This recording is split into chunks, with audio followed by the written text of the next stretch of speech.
Welcome back to Primetime News and a special welcome once again to our viewers on onespotmedia.com. Up first this evening, People's National Party General Secretary Dr. Dayton Campbell is defending himself amid serious allegations. Speaking on Radio Jamaica's Beyond the Headlines this evening, Dr. Campbell insisted that the allegations made against him by PNP member Karen Cross are aimed at destabilizing the leadership of the party. Ms. Cross filed her defense to a libel suit brought by Dr. Campbell in the Civil Division of the Supreme Court on May 13. Dashan Hendricks reports. That is taking place is malicious and politically motivated. PNP General Secretary Dr. Dayton Campbell in continued defense of himself against serious allegations brought against him, chiefly by PNP member Karen Cross. She has made some spurious allegations for which I have sued her, and in defense of that, what has happened is that now she has produced some statements from which the names of the individuals are redacted. So there are no names of anybody on the documents that she has submitted to the court. So I don't even know who it is that she's saying these allegations would apply to. Dr. Campbell not only slammed the allegations as false, but said they are well coordinated and aimed at destabilizing the very core of the party's leadership by wanting to have the General Secretary removed to bring about a challenge to have the party president replaced. He added that the challenge in last year's general election from a known PNP supporter was a part of a wider plot to get rid of him. Beginning of this matter, one of the first things that was done was that a letter of resignation was prepared for me to sign.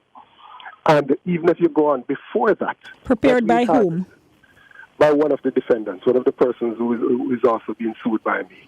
It was prepared and sent to me that I must sign this letter and everything will go away. He said the PNP was the entity which in the initial stages asked the police to investigate the matter and would welcome the case being reopened again after it was closed in April for lack of evidence. I don't have a problem in asking, as we did at the get-go, for the police to investigate the matter thoroughly. I will subject myself to any form of investigation. I too believe that this is one of the most heinous crimes that could be committed. And it is one of the worst things that somebody could make an allegation against you about. It is something that I would never even consider. He said he will, however, not step aside because that would be giving the perpetrators what they want, and that is getting rid of him.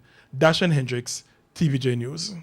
Meanwhile, Dr. Campbell's attorneys have called on media houses to apologize and correct statements made from documents that were filed in the Supreme Court as part of a defense by Karen Cross and other accused. The law firm representing Dr. Campbell, Gibson Henlin, did not outline any action that would be taken if the demand is not met. It, however, said it has instructions to treat with Ms. Cross's defense and actions to the full extent of the law. The attorneys also raised concern that unsupported allegations were filed and leaked to the media in breach of a court order restraining the defendants from repeating the allegations pending the hearing of the case. Concerns also about the alleged victims whose identities were heavily redacted in the documents leaked to the media and whether the letters were filed prior to the police closing its investigations on April 18. The attorneys reiterated Dayton Campbell's commitment to protecting his reputation while he continues to deny the allegations.